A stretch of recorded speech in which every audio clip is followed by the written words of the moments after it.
Good afternoon. First, we have Epic. This is my profile, and then there's the downloadable certificate, and there's a screenshot of it on my thing. I would use Epic in my classroom because early childhood development, and more specifically kindergartners, which is my focal point, use reading to learn many things, including social skills, life lessons such as don't be in a hurry, like the slow one wins the race, and things like that. Using Epic would allow my students to learn those books and read those books at their own pace and learn different vocabulary with it, because in the thing, it, like, if you clicked on the word, it told you what it meant. So they'd also use it for a lot for comprehension, because the students might, like, some students might know what some words mean, others might not know anything, and this makes it really easy for them to work on their own, and probably as a class too, to figure out what words mean, and they won't have to feel embarrassed by it because maybe they just wanted to see the actual definition. It would also allow my students to learn technology, because it means these books are online. They get to learn how to navigate this specific website and how to get to it and whatnot. For the things, I chose a student digital citizen because they will demonstrate interactions online and use technology. And then there was another part of it. Students manage their digital identity and understand the lasting impact online, because they can, like, do the quizzes. And I know it's not like more of a you comment on something, but like the quizzes will show them like what they pick. That's what's going to stick there until they redo it or whatnot. For kindergartners, I think that's the best way they can learn digital footprint. For the Nebraska Standard, I chose the Reading, Prose, and Poetry, Central Ideas in Detail, because with an adult, they can retell stories with details and show understanding of the main message, and they can tell main characters, settings, and important events of the story.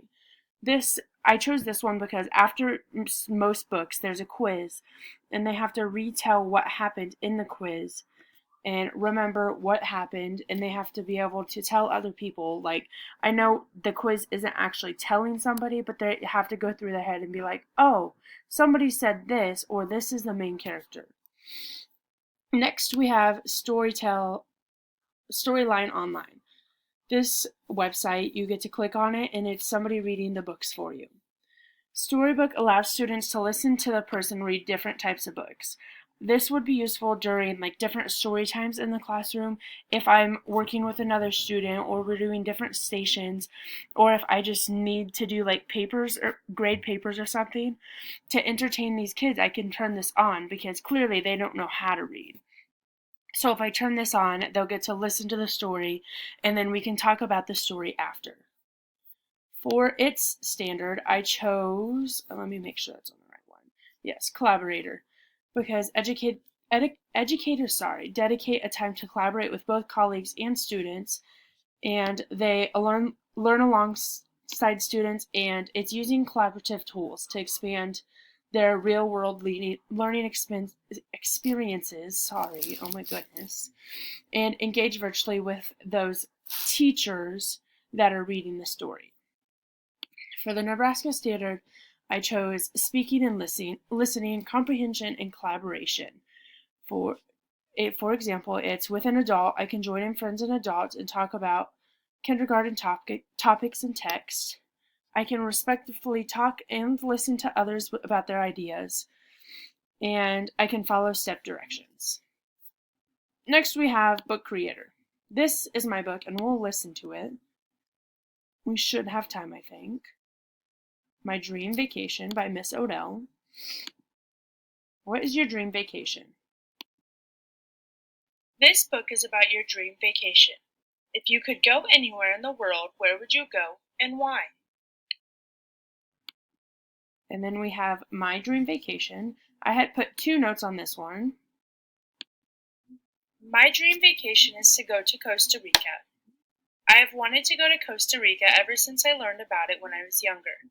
Costa Rica has many attractions, including mountains, beaches, forests, and many different species of animals.